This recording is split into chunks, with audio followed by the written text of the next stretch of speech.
6 and in 6, I think 6.5 with our graphing. Last time we talked about having an amplitude change and having a compression factor to change our period and having a vertical shift or a lift to move our graph up and down. Let me make that negative just for the fun of it. Looking at what all of those things do. So if we've got that coefficient out front, that coefficient in the argument, and that constant outside the function, that's going to give us an amplitude of 3, a period. Our period's not going to be 2. Our period's going to be modified by that 2. Our period is going to be our natural period, which for sine is 2 pi, divided by the compression factor. So we're going to have a period of 1 pi. And that lift, or vertical shift if you prefer, is going to be -4, and that's going to make y equals -4 be our center line, or equilibrium if you prefer. So if we wanted to then graph that, and again, this should be a review from yesterday, but do ask anything if you've got some questions.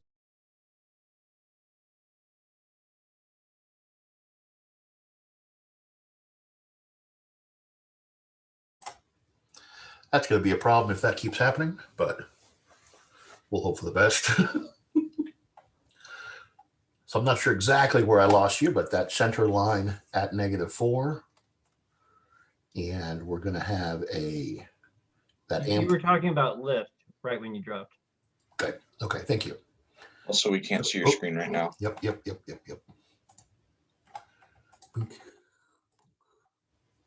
That better?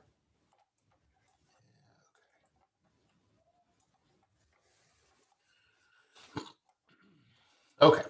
So that lift at -4 is going to put our center line at -4.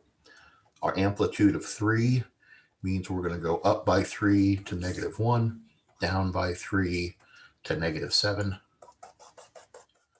Our graph is going to live in that nice little trough, or whatever you want to call it. We're starting at 0 because there's still no horizontal shift. We'll talk about those horizontal shifts momentarily. But so we're still starting at 0. Naturally increasing as sine normally does, because that 3 is still positive, and going through one oscillation by the time we reach pi.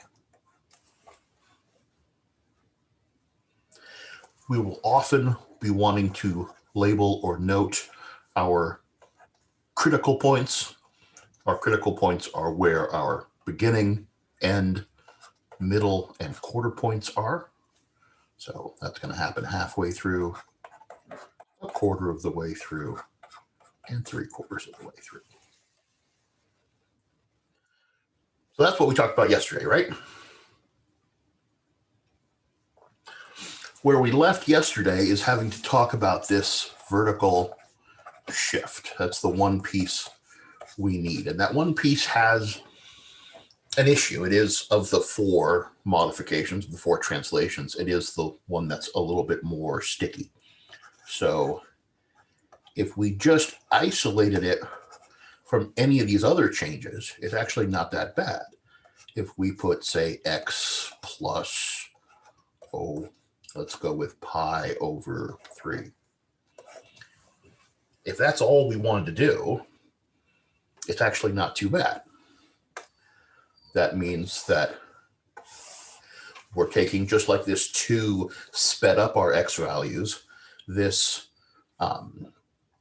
plus pi over 3 essentially pushes us forward in time, if you want to think about it that way, by pi over 3 units.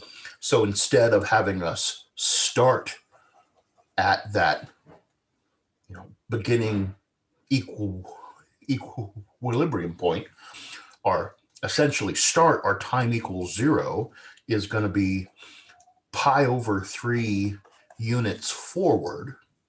So that's going to end up being where our 0 is. So essentially, it takes what our graph looks like and it shoves our 0 forward, which does make the function look like it's pushed backwards. Essentially, as you hopefully remember from from 3.5 in Math 111, everything that happens inside the function will always seem to happen backwards.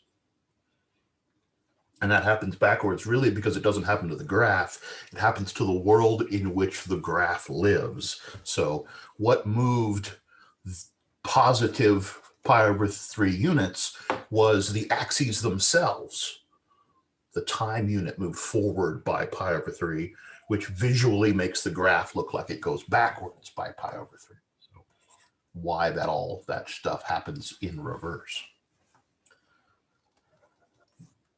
So that means this would have happened at negative pi over 3. Our period is still our period is still 2 pi because there's no compression factor there. So the distance from this 0 to that 0, that's still got to be our nice 2 pi, which is going to make this point happen pi over 3 less than it usually does. So that's going to be, what, 5 pi over 3?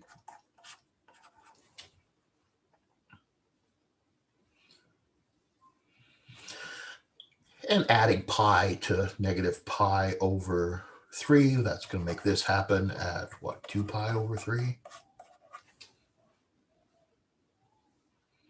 And we could find those quarter points as well.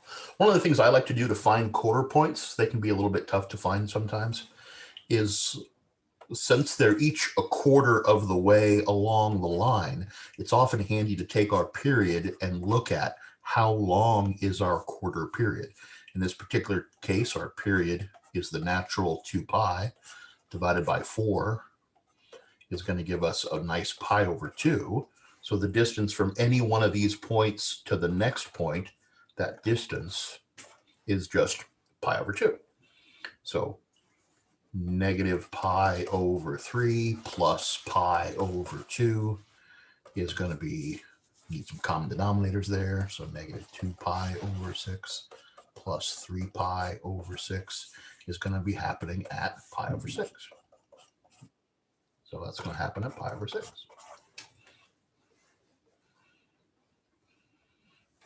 Add another pi over 2 to it, you'll get to 2 pi over 3.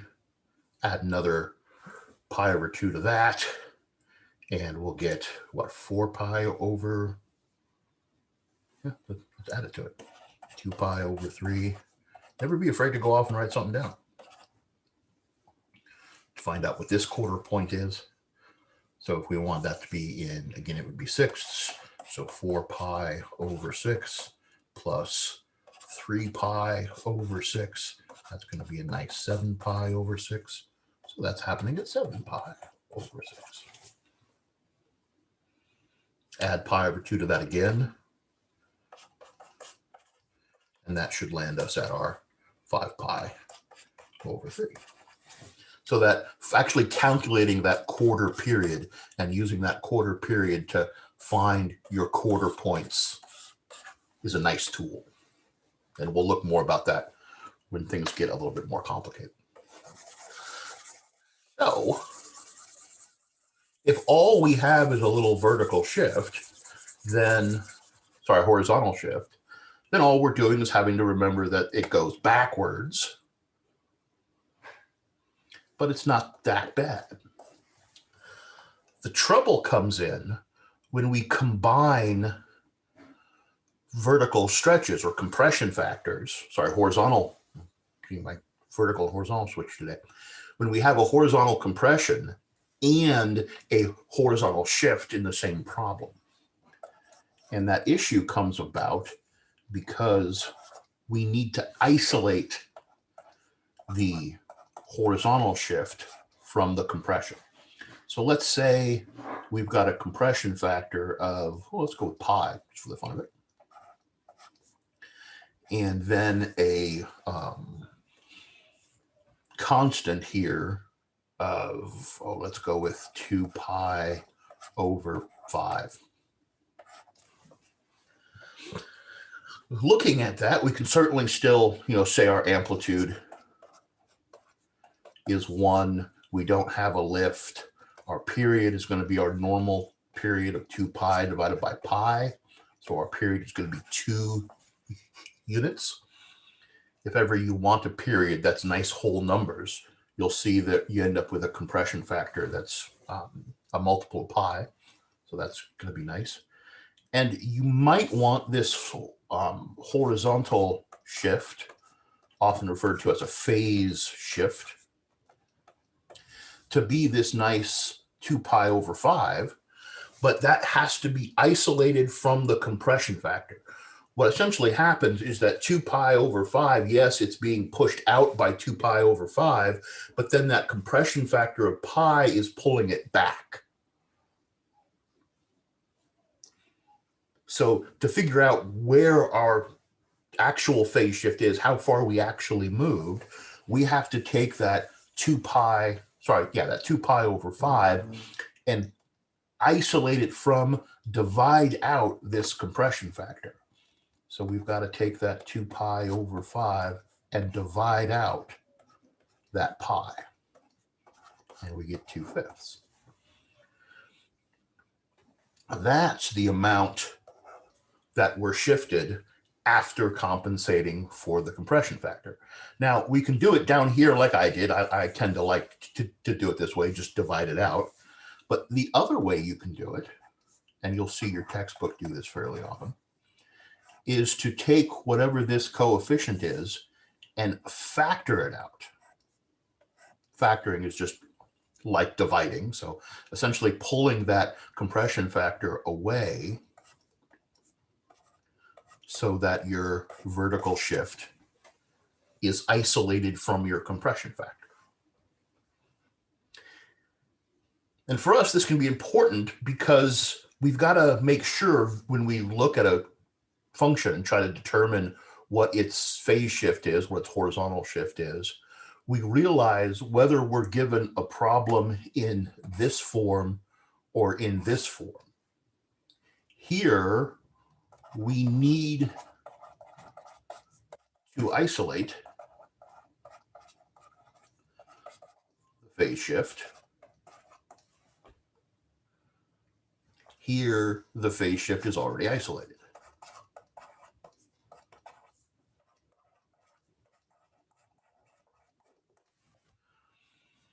So here we have to make sure to divide out that pi, or whatever the compression factor happens to be.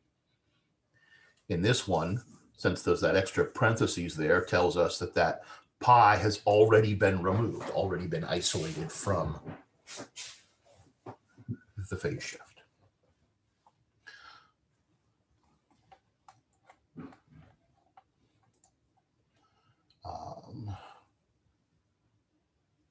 Alec, I think you sent me a question about that. Does that make sense? Yes. Okay. So then if we wanted to graph this, and we'll do one that has lifts and amplitude changes in them as well. If we wanted to graph this one, we'd be starting at that 2/5 value, either from here or from here, either one. Starting at that value of 2/5. Notice that subtraction means that that phase shift was positive, so it pushed us in the positive direction. So that's going to be starting at 2/5 and traveling for our period of 2. So this point is going to be, I hate writing mixed numbers, but 2 2/5. God, I do hate writing mixed numbers. It's going to make me feel bad about myself. How about 12/5? Oh, whew, now I feel better.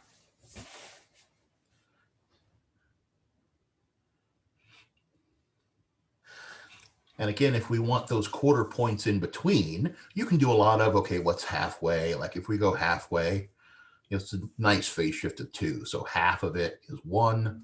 So that's going to be 1 2/5 or 7/5. Halfway between those, we're adding a half. So 2/5 plus 1/2 is what? 4/10 plus 5/10 is 9/10. Add half to that and then half again. So we're adding 1 to that is going to get us to 19/10.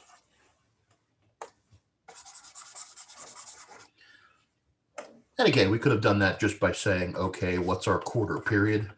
Our period is 2, so a quarter of that is 1/2. So that means the distance between all of these is 1/2. Since we know where the beginning and the end are, figuring out the middles, just add that quarter period over and over again until you get to the end. And frankly, if the fraction work makes you nervous, then it's a good chance to practice the fraction work. So you'll be less nervous.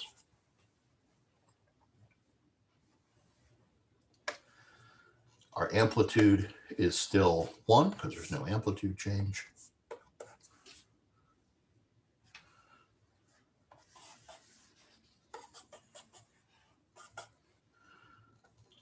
So we're going to go up and down and then back up. And that's 1 period of our modified function.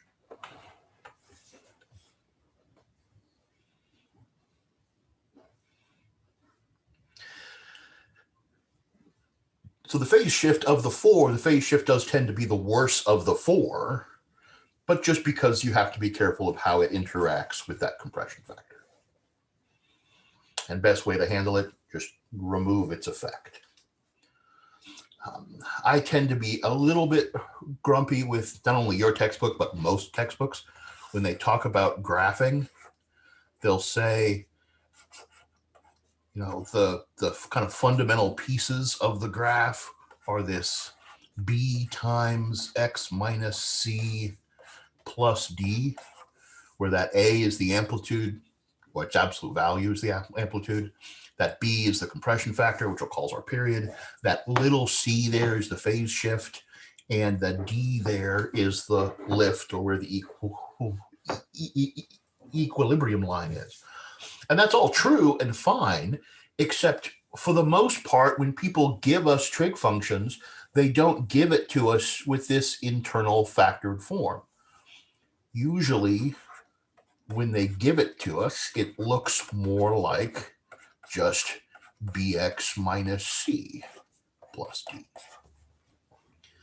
In which case, to figure out the phase shift, that phase shift is that big C over B, as opposed to in this form where they'll say the phase shift is just the little c.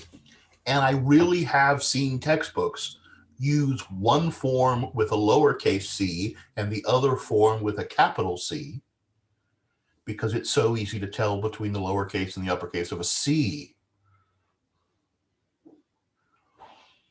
So for me, I tend to say, since we're normally going to be given things in this form in practice, thinking in terms of this form is better for us.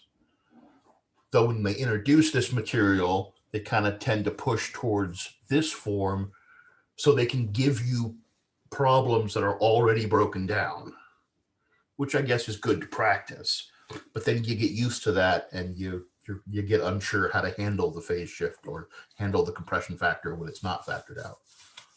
So it's one of those kind of pick your poison situations. But do be careful about the distinction between those two forms, whether you want to use a lowercase c or a capital C for it, but just be careful about whether that compression factor has already been divided out or not. Cool? All right. So before we talk about cosine, it will probably be good for us to kind of put it all together into some nice, big, fun little problem here. So let's say, let's go with a -5 sine of, oh, how about 2 pi over 3x minus, God, too many options. How about pi over 6? I'm supposed to make this one bad, right?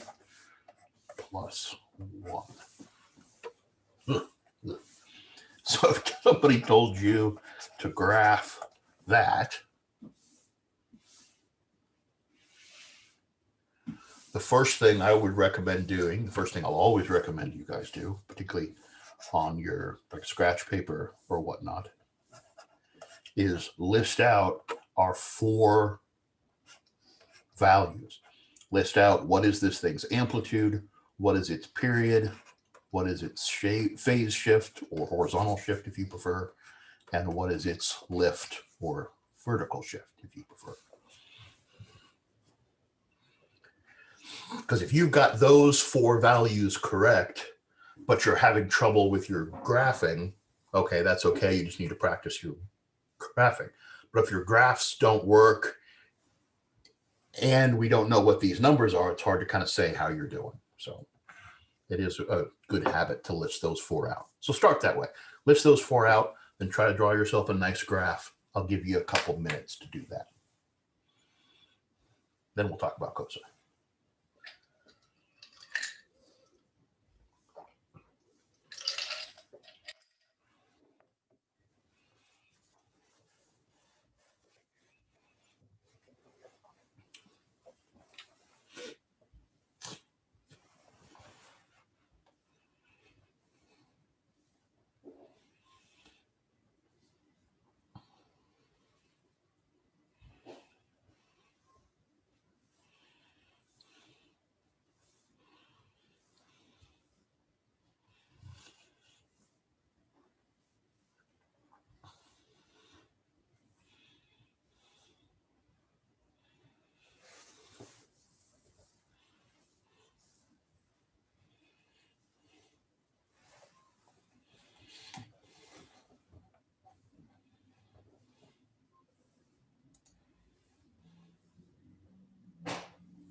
Let me know if you have any questions where any of those values came from.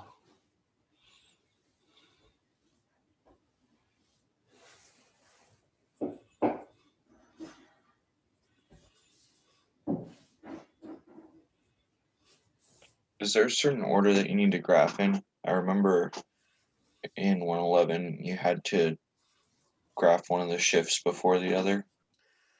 You did in 111 that you had to be really careful to make sure you did the horizontal shift before you did the compression.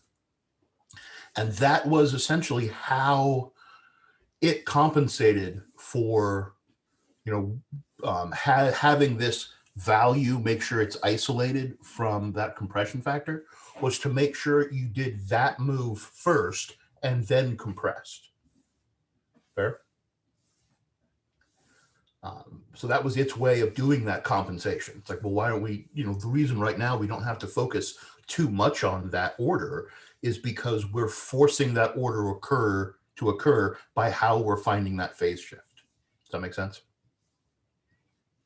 Yeah. Okay. So essentially, instead of focusing on how things are moving, this kind of way of looking at it focuses on where they are, where they actually land.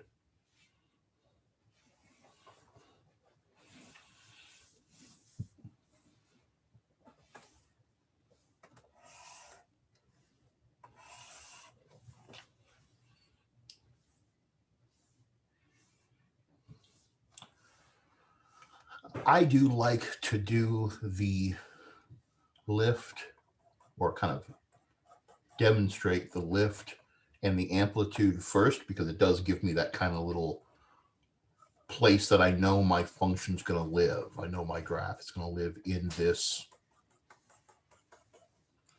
row. So it kind of gives me constraints. So I like to start with those. And then because that phase shift tells us where our graph starts, I'll tend to then go, okay, we're starting at that 1/4. So we'll start right there. Now you could put a whole scale in and then try to fit that in, but you might also notice I'll tend to put my dots in and then make a scale that fits them. So how do I know that was where the 1/4 was? Well, it's because I wrote the 1/4 there. So that's got to be where it is.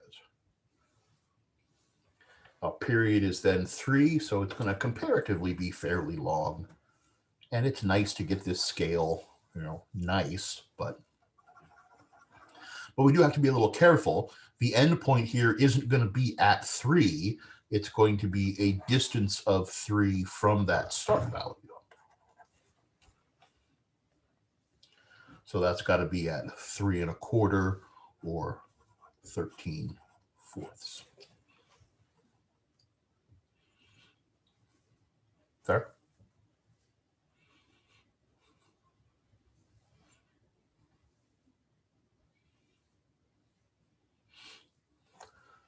So to kind of keep with the box making style of doing this, that's going to be where our graph, our 1 period starts.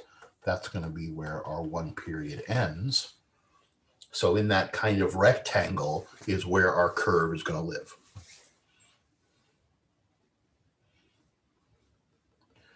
It is nice to calculate those quarter points. And again, I like to calculate them by just taking our period and breaking it into fourths. Our normal period for this problem is 3. So breaking into fourths, each piece is 3/4. Gosh, which is nice because we got common denominators already. That's nice. So from this 1/4 to the next quarter point, I'm just going to draw about halfway and about those quarter points. So that 1/4 plus our quarter distance is going to be 4/4. So 1. Then another 3/4 is going to be 7/4. Another 3/4, 10/4. Another 3/4 does land us at 13/4. It's always nice to feel like, hey, it landed in the right spot. So we know we counted right.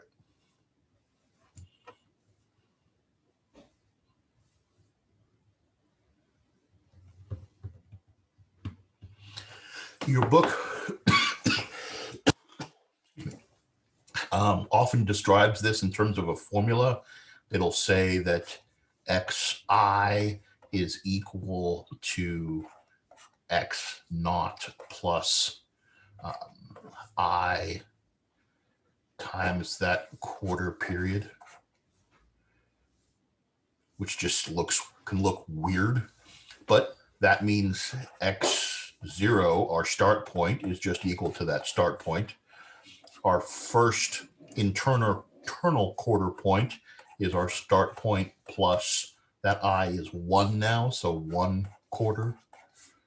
Our second quarter point, we add the quarter points twice. The third quarter point, we add the quarter points 3 times. And for the fourth quarter point,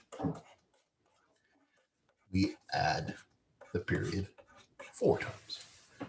So if you see this section in your text and are like, what is that even talking about? It is really just a very formal way of writing out this idea that, hey, come up with our start value and then keep adding a quarter distance until we get to the end. This is just a fancy way of writing that out. Since I know you guys are reading your book diligently. Pause for laugh. I hope you are anyway. If you see that or saw that and it threw you off, that's all that's saying. It's just saying it's very fancy. But since we have all our quarter points and all our bounds, we can just put in this graph. We do have to be careful because that negative on the 5 does mean we have to flip this thing. That's easy to forget. So we got to make sure this thing is starting in the downward direction. Oops, I want the color there. In the downward direction before going through its oscillation. And if we wanted to draw another one, we'd have to go out another 3 units. So that would be to what, 25 fourths. So we could put another one in there. And you could figure out its quarter points if you wanted to. I'm going to go the other direction too. But really, once we know one period, that one period just copies and pastes all the way down the line.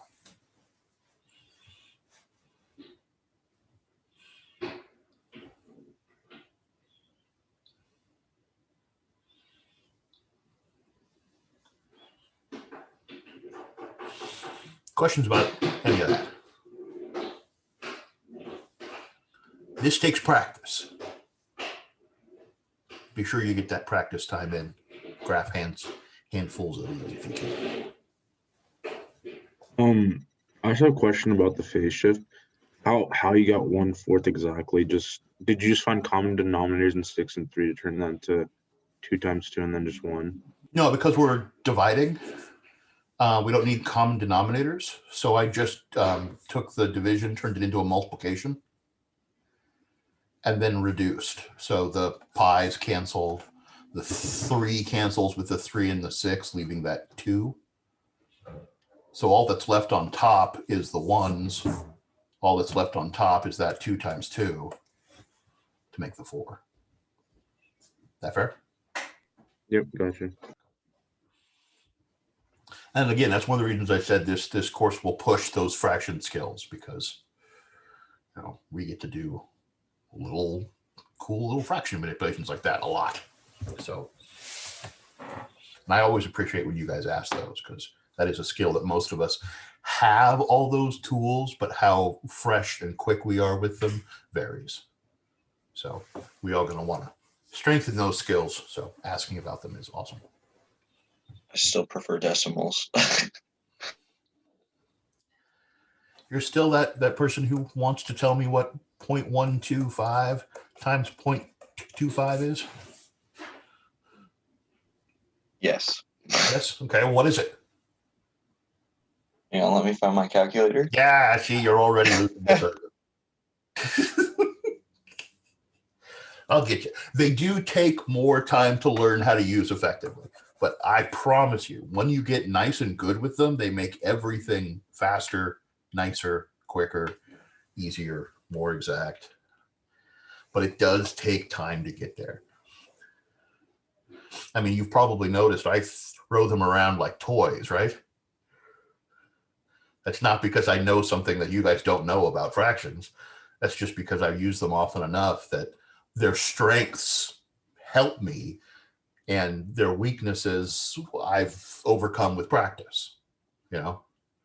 So you'll get there as long as you have some intolerant person in your life that makes you do them.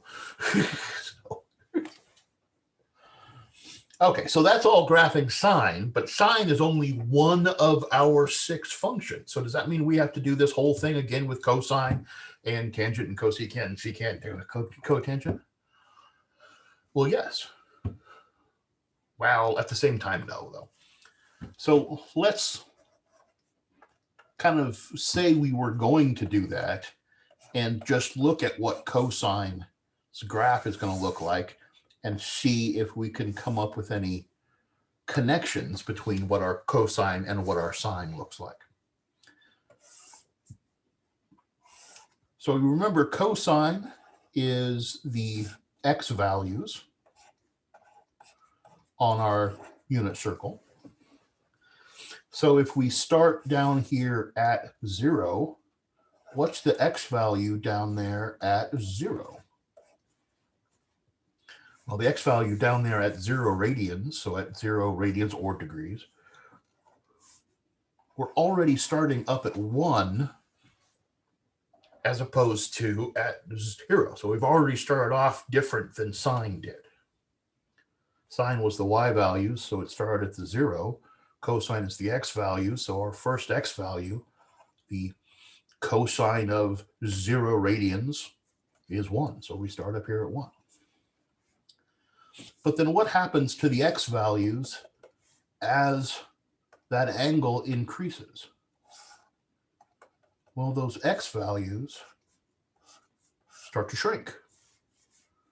By the time we hit pi over 2, those x values have gone to 0.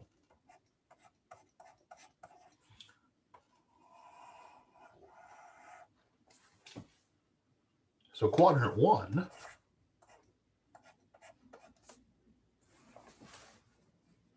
has a fairly nice graph to it and should look a little familiar.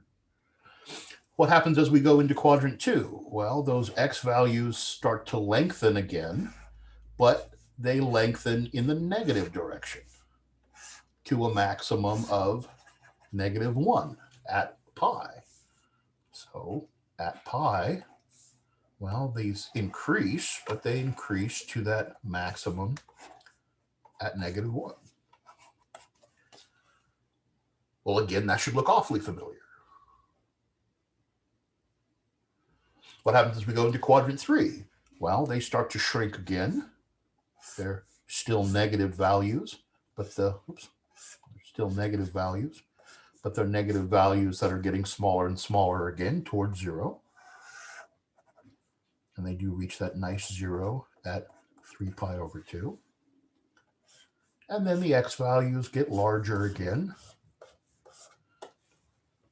stopping at a 1 at 2 pi. Well, gosh, that should look a lot familiar, right? That should look a lot like our sine curve, except instead of being our sine curve starting from its equilibrium point, this is our sine curve starting from its maximum. But it has the same basic behavior. Now, hopefully that doesn't come as too much of a surprise. Our sine values and our cosine values, as you remember from building the unit circle, they were the same values. It's just, you know, the cosine was a half up here where the sine was a half down there, right? They went through all the same values, just in slightly different positions. And that's exactly what's happening here. The cosine function is exactly the same as the sine function. It's just shifted over. So instead of starting at 0, We just go, oh, it's cosine, so I'm going to start at that maximum. To the point that this is still referred to as a sinusoidal graph. Or sinusoidal curve, or sinusoidal wave, depending on what you're doing. Because it is still sinusoidal. It's just cosinusoidal. Well, remember, what did that co stand for? That co stood for complement, right? That complement is what you get when you subtract from a right angle. Well, that subtraction from a right angle is the phase shift that's happening here. So the nice thing is everything we know about graphing sine is going to be the same for graphing cosine, just either shifted over or, better yet, just with a different start value, starting at that maximum as opposed to starting at that center. So for example, if we take, we could even take that example if we want to, but let's not. If we take, let's say y equals 3 cosine of, oh, how about pi x plus pi over 2 plus 1. And if we wanted to graph that, it might seem like, well, we haven't done enough cosine to know how to do that. Well, what would you do if it was sine?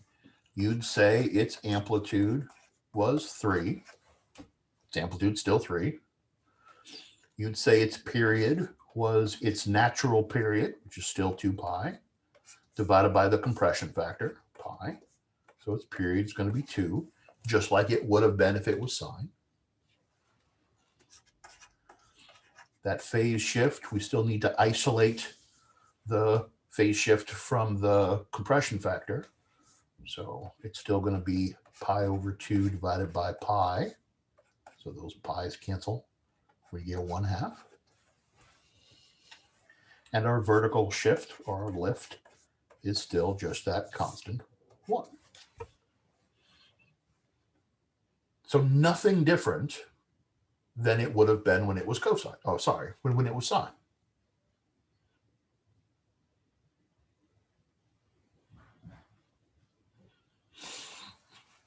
Okay, but let's go to graph this thing. What's my lid?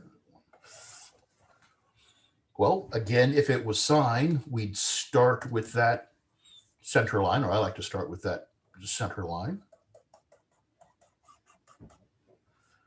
at 1. And then that amplitude of 3 means we're going to go up to 4 and down to 2. Again, that's what it would have been if it was sine. It's still going to be that for cosine. Ooh, nobody yelled at me. Our phase shift, that's an addition. So our phase shift has to go in the negative direction, right? Careful about that. I got all excited. So our start value is still going to be starting at that phase shift, that negative 1/2. Excuse me. And it's still going to travel the period of 2. So it's going to end at 3/2.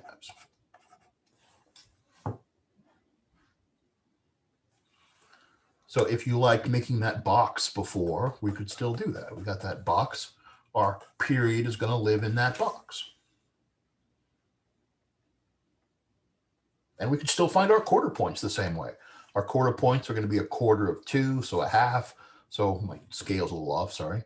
So we're going to have a quarter point at 0, a quarter point at 1, 1/2, a quarter point at 1, and then a quarter point at 3/2. So far, it's all exactly the same as it was for sine. The only difference is if we were to graph sine, we'd start at its center. But this isn't sine, it's cosine. So where do we start instead? 3. up at, well, technically at 4 because of the lift, but we start at its maximum. Reach its equilibrium at our first quarter, its minimum at our second quarter, back to equilibrium at the third quarter, back to the max at the end. Yeah, sorry, my scale got a little skewed there.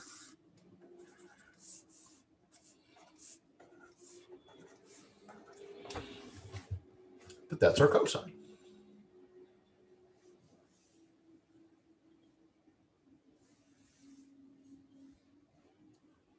So the nice thing about spending a fair amount of time learning and practicing graphing sine is that every single one of those tools apply to graphing cosine.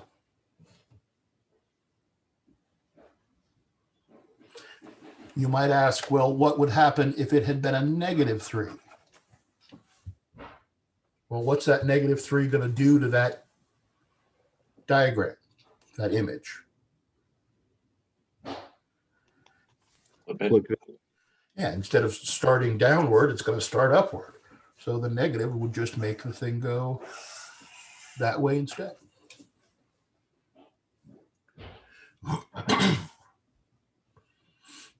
Cool.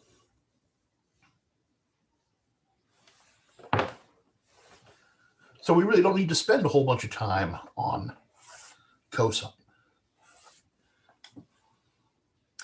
I do want to take 2 minutes. We'll have to practice this more tomorrow, but I do want to take 2 minutes and show you what we're going to do for things like secant.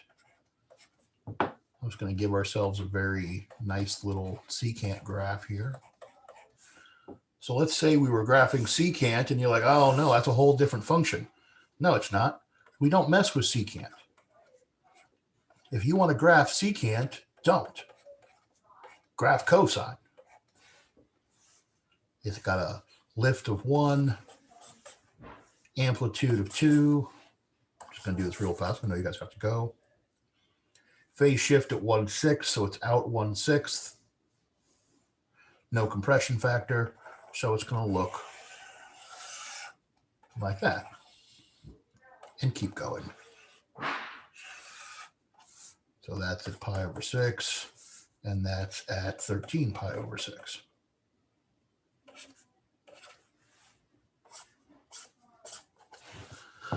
Okay, so that's the graph of cosine. We wanted the graph of cosecant. Well, cosecant and cosine are reciprocals of each other, right? So graphically, the only thing that happens when cosine is equal to 1, 1's reciprocal is 1, so it stays in the same place. The reciprocal of -1 is also -1. So all those maxes and mins stay where they are. Everything else are numbers are coming from numbers that are smaller than 1 or between -1 and +1. If you take a number that's smaller than 1 and take its reciprocal, a number smaller than 1 and take its reciprocal, it turns into a number larger than 1, right? So all of these downward facing curves are going to flip upward.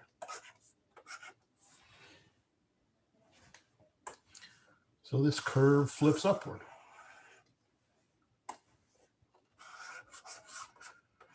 The troublesome point occurs at the equilibrium, because at the equilibrium, cosine is 0. Secant's its reciprocal. 0 doesn't have a reciprocal, so it's undefined at that point. It's an asymptote. Cool. Then this curve, its reciprocals flip, asymptote at equilibrium. This curve, the reciprocals flip them, asymptote at equilibrium, and so on. And then you just erase that, and everybody wonders where you came up with it.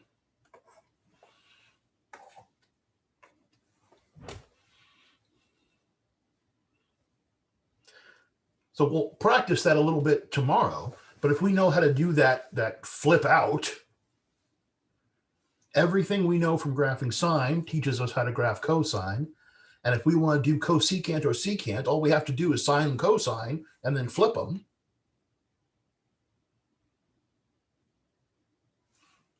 So we have most of our functions. All right, we got to talk a little bit about tangent, but that's it. Because cotangent sucks. Nobody does cotangent. Actually, we'll talk about cotangent. You just have to flip it like you do these, but cool. So we'll have to practice that, play with that, read that, but I wanted you to at least see that argument before you left today. All right, any questions I can answer for you guys before I let you trundle off today?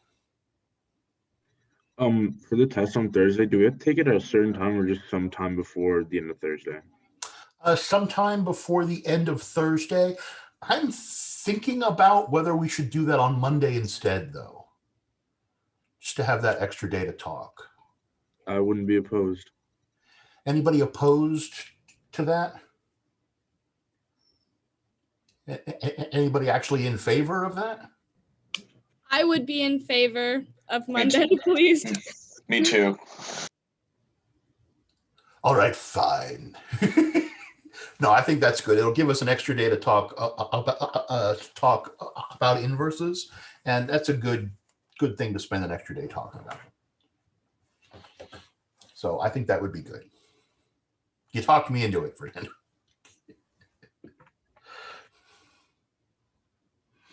Okay, anything else?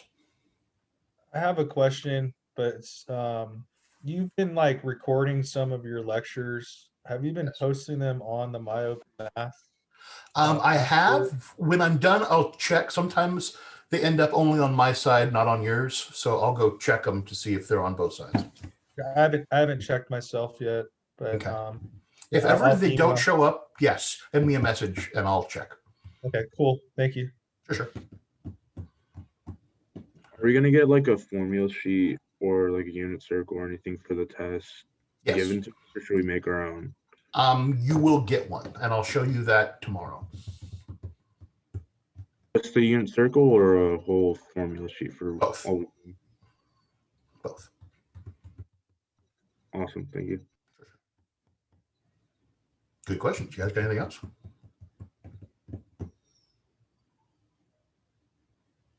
Okay, keep up the practice. Have a good day, and I'll see you guys tomorrow.